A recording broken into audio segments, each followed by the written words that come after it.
অধ্যায় ৩৯৭ ধ্বংসের ভবিষ্যদ্বাণী। ধূসর কুয়াশার উপরে সেই রহস্যময় জায়গার শক্তিতে ভর করে ক্লাইন মোরেত্তি খুব দ্রুত নিজের মনের অবস্থা স্বাভাবিক করে নিলেন এবং স্পিরিট ওয়ার্ল্ডের দৃশ্য বইয়ের দ্বিতীয় অধ্যায়টি পড়া চালিয়ে গেলেন। আব্রাহাম পরিবারের সেই ট্র্যাভেলার, যিনি এই নোটবুকটির মালিক, তিনি দাবি করেছিলেন যে স্পিরিট ওয়ার্ল্ডের গভীরে ঘোরাঘুরি করার সময় তিনি লেবু রঙের পোশাক পরা একজন প্রবীণের সাথে দেখা করেছিলেন। সেই প্রবীণের শরীরটা ছিল স্বচ্ছ এবং স্পিরিট ওয়ার্ল্ডের আশপাশের অন্যান্য প্রাণীদের মতোই অদ্ভুত রকমের, কিন্তু সেই প্রবীণের আচরণ ছিল অবাক করার মতো অমায়িক। আব্রাহাম পরিবারের ট্র্যাভেলার সেই প্রবীণের সাথে বেশ কিছুক্ষণ কথাবার্তা বললেন এবং তিনি অবাক হয়ে জানতে পারলেন যে সেই প্রবীণ আসলে স্পিরিট ওয়ার্ল্ডের সর্বোচ্চ উচ্চতায় থাকা 7টি বিশুদ্ধ আলোর একটি ইয়েলো লাইট ভেনিথান।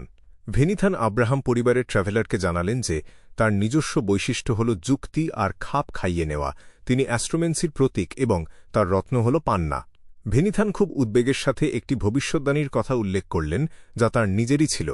মহাকাশ থেকে কেউ নজর দিলে এই পৃথিবী চূর্ণ বিচূর্ণ হয়ে যাবে, পৃথিবীর সবকিছুই অস্তিত্বহীন হয়ে যাবে। ভেনিথান বিশ্বাস করতেন যে এই পৃথিবীর আয়ু বড়জোর 200 বছর, যার মধ্যেই পৃথিবীর সমাপ্তি ঘটবে এবং কোনো কিছুই এই ধ্বংসের হাত থেকে রক্ষা পাবে না। আব্রাহাম পরিবারের ট্র্যাভেলার এই মন্তব্যের ব্যাপারে তেমন কোনো প্রতিক্রিয়া দেখালেন না, বরং তিনি জানতে চাইলেন কিভাবে তিনি তার পরিবারের রক্তপাতের অভিশাপ দূর করতে পারবেন। ইয়েলো লাইট ভেনিথান তাকে জানালেন যে একদিক থেকে বিচার করলে এটি সত্যিই একটি অভিশাপ, কিন্তু অতীন্দ্রিয়বাদের অন্যান্য অভিশাপের সাথে এর কোনো মিল নেই। এর সমাধান লুকিয়ে আছে ভবিষ্যতে এমন এক অ্যাপ্রেন্টিসের হাতে, যাকে একজন গোপন অস্তিত্ব সাহায্য করছে। তিনি আব্রাহাম পরিবারের ট্র্যাভেলারকে আরও সতর্ক করে দিলেন যে যেদিন এই অভিশাপ কাটবে সেদিনই আব্রাহাম পরিবারের সত্যিকারের ধ্বংসের শুরু হবে। সেই দুর্যোগটি কি হতে পারে তা নিয়ে ভেনিথান বললেন যে তিনিও নিজে খুব একটা নিশ্চিত নন। ভেনিথান বিশ্বাস করতেন যে এর সাথে ঈশ্বরের পর্যায়ের কোনো এক বিশাল অস্তিত্ব জড়িত। স্পিরিট ওয়ার্ল্ডের দৃশ্য বইয়ের দ্বিতীয় অধ্যায় নোটবুকের মালিক আরও একটি বিষয়ের কথা উল্লেখ করেছিলেন। ভেনিথান আরেকটি গুরুত্বপূর্ণ কথা বলেছিলেন। গ্রেট হোয়াইট ব্রাদারহুডের শাসকরা প্রায়শই বাস্তব পৃথিবীতে প্রবেশ করতেন এবং বিভিন্ন পদ্ধতি ব্যবহার করে মানুষের রূপ ধারণ করতেন, তারপর নিজেদের নিজস্ব জ্ঞানের শাখাগুলো মানুষকে শেখাতেন। পঞ্চম যুগের পর থেকে বিভিন্ন ক্ষেত্রের অনেক মেন্টর বা শিক্ষকের চরিত্রের মধ্যেই তাঁদের ছায়া দেখা যায়। উদাহরণস্বরূপ, গত 1000 বছরের সবচেয়ে বড় জ্যোতিষী ডি ফোর্সম্যান, যিনি প্রমাণ করেছিলেন যে তাঁদের বর্তমান পৃথিবী আসলে একটি গ্রহ, তিনি আর কেউ নন, তিনি ছিলেন ইয়েলো লাইট ভেনিথানের মানবিক রূপ।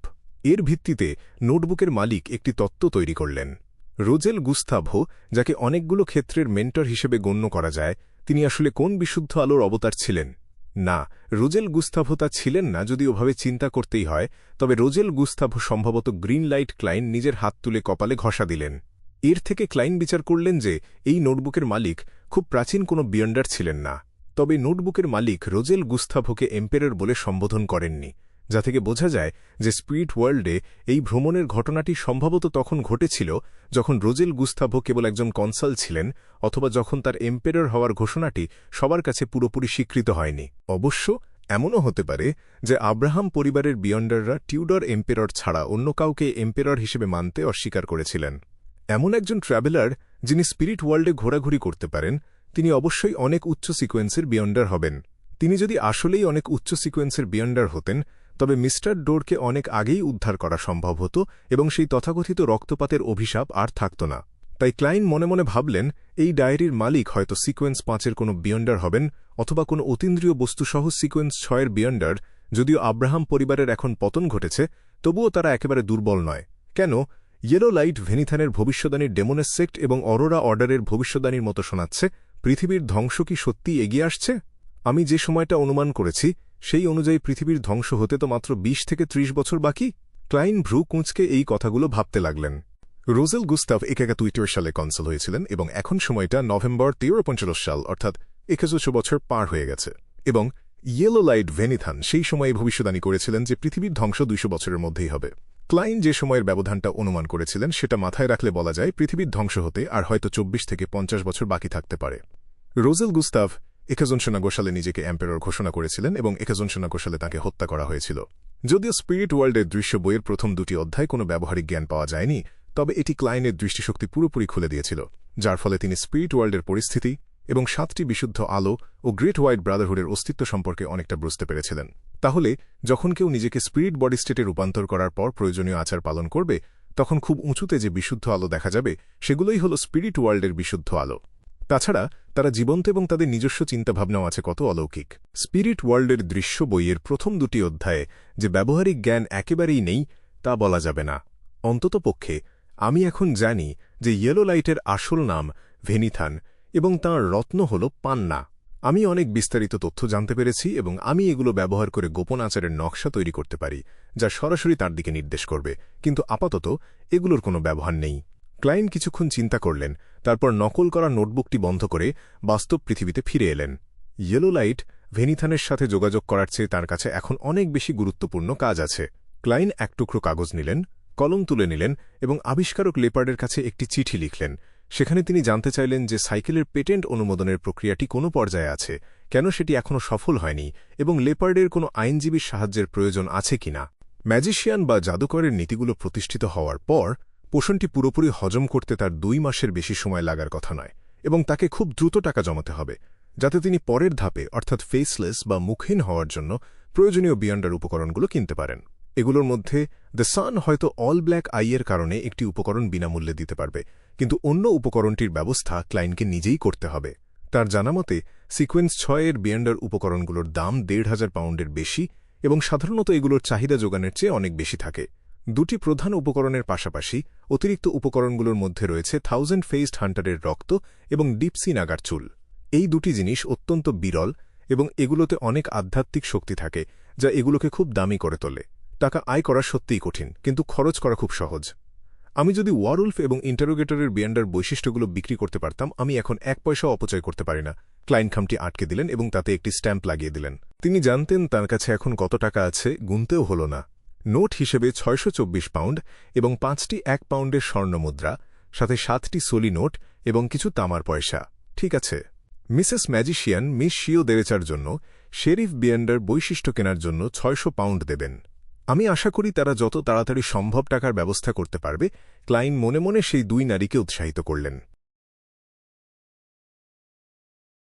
তুমি আমাকে বলছো যে তুমি নতুন যে বিয়ন্ডার সার্কেলে যোগ দিয়েছ সেখানে শেরিফ পোষণের 2টি বিয়ন্ডার উপকরণই আছে এবং দামটাও খুব যুক্তিসঙ্গত। সবকিছুর দাম মাত্র 600 পাউন্ড। শিও দেরেচা চোখ বড় বড় করে একের পর এক প্রশ্ন ছুড়ে দিল। সে ইস্ট বড় থেকে ফিরে এসেছে এবং জানতে চেয়েছে যে সম্প্রতি কারা ক্যাপিমের উপর নজর রাখছিল। হ্যাঁ, সে খুব বিশ্বস্ত একজন বিক্রেতা। একমাত্র সমস্যা হল সেখানে যোগ দেওয়ার যাচাই বাছাই প্রক্রিয়াটা খুব কড়া, তাই আমি তোমাকে কিছুদিনের জন্য সেখানে নিতে পারব না। ফোর্সওয়াল যা বলল তা পুরোপুরি সত্য ছিল। এটা তো দারুণ খবর। শিও দেরেচা তার বন্ধুকে সন্দেহ করল না, তবে সে উত্তেজনার চোটে 2 পা এগিয়ে গেল।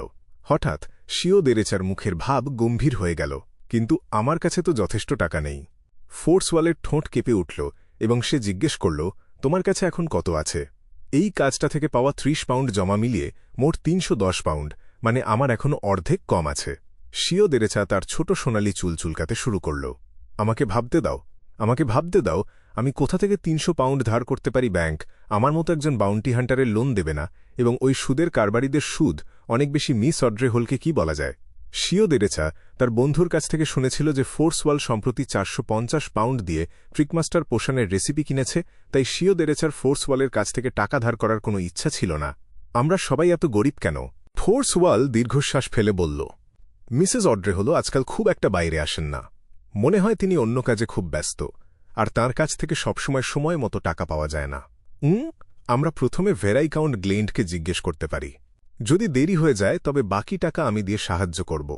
আমার কাছে 430 পাউন্ড আছে, অতটুকুই যথেষ্ট। শিও দেরেচা চোখ পিটপিট করল এবং হঠাৎ মাথা নিচু করে ফেলল। সে ভারী গলায় বলল, ফোর্সওয়াল, তুমিই সেরা বন্ধু। আমি যখন শেরিফ হয়ে যাব তখন আমি আরও বেশি টাকা আয় করব। ফোর্সওয়াল হেসে মাথা নাড়ল।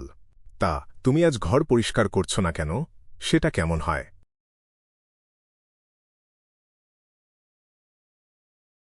City of silver. ডেরিক বার্গ প্রশিক্ষণের মাঠ থেকে বাড়িতে ফিরে এল। ডেরিক মাত্রই জানতে চেয়েছিল যে অনুসন্ধান দলের সদস্যদের কখন কোয়ারেন্টিন বা সঙ্গনিরোধ থেকে মুক্তি দেওয়া হবে, এবং সে উত্তর পেয়েছে আজ, যখন বজ্রপাত শান্ত হবে। একটি প্রাচীন কাঠের টেবিলে বসে ডেরিক পরিকল্পনাটি আবার বিবেচনা করল এবং মিস্টার আলজার উইলসনের সেই কথাটি মনে করল, যদি তোমার সাক্ষ্য দেওয়ার জন্য কেউ না থাকে তবে যারা তোমাকে নজরদারিতে রেখেছে সেই বিয়ন্ডারকেই ব্যবহার করো। কিন্তু আমি কিভাবে জানব যে কখন আমি নজরদারিতে আছি? মিস্টার আলজার উইলসন খুব আত্মবিশ্বাসের সাথে বলেছিলেন, কিন্তু তিনি যথেষ্ট বিস্তারিত বলেননি। ডেরিক বার্গের মনে অনেক প্রশ্নদানা বেঁধে উঠল, কিন্তু সে উত্তর খোঁজার কোনো উপায় খুঁজে পেল না।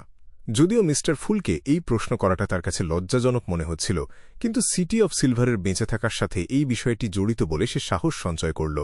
ডেরিক নিচু স্বরে মিস্টার ফুলের নাম উচ্চারণ করল এবং তার সমস্যার কথা সংক্ষেপে জানাল। কিছুক্ষণ পর সে ধূসর কুয়াশার মাঝখানে মিস্টার ফুলকে বসে থাকতে দেখল। ডেরিক একটি সংক্ষিপ্ত উত্তর শুনল, লোহার বাক্সের ভেতরকার জিনিসটা স্পর্শ করো। 3 বার হৃৎস্পন্দনের বেশি সময় নিও না। নিজেকে আগে থেকেই প্রস্তুত রাখো। কালো রেখাগুলোর উৎস কোথায় সেদিকে খেয়াল রেখো। এত সহজ? ডেরিক আনন্দের সাথে মিস্টার ফুলকে ধন্যবাদ জানাল। সে নিজের শরীরের ভঙ্গি ঠিক করল এবং চুপচাপ নিজের জামার ভেতরের পকেটে হাত ঢোকাল। আধ্যাত্মিক দেয়াল সরিয়ে ডেরিক আঙুল দিয়ে লোহার বাক্সের ঢাকনা খুলল এবং সাবধানে ভেতরে হাত ঢোকাল। হঠাৎ ডেরিক একটি বরফের মতো ঠান্ডা জিনিস স্পর্শ করল এবং তার চোখের সামনে কালো মায়াবী রেখা ভেসে উঠল। একই সময়ে ডেরিকের মাথার ভেতর গুঞ্জন শুরু হল, যেন একটা কাল্পনিক গর্জন তার কান ছিঁড়ে বেরিয়ে যাচ্ছে। ব্যথার চোটে ডেরিক বার্গের শরীর কেঁপে উঠল এবং তার চোখ দিয়ে জল আর নাক দিয়ে সর্দি গড়াতে লাগল। ডেরিক প্রায় ভুলেই গিয়েছিল তাকে কি করতে হবে, কিন্তু সৌভাগ্যবশত সে দেখতে পেল সেই কাল্পনিক কালো রেখাগুলো একে অপরের সাথে মিশে যাচ্ছে। সেই অন্ধকার কোণে মনে হল যেন একটি ছায়া দাঁড়িয়ে আছে। ডেরিক তৎক্ষণাৎ হাত সরিয়ে নিল, যেন সে তপ্ত কোনো লোহা স্পর্শ করেছে। সে মেঝেতে লুটিয়ে পড়ল এবং বজ্রপাতে আহত হওয়ার মতো কাঁপতে লাগল। ডেরিক বার্গের মুখটা আর বন্ধ হচ্ছিল না এবং মুখ থেকে ক্রমাগত লালা ঝরছিল। প্রায় 1 মিনিট সময় লাগল ডেরিকের সুস্থ হতে। সে বাক্সটি আবার বন্ধ করল এবং আধ্যাত্মিক দেয়াল দিয়ে সিল করে দিল।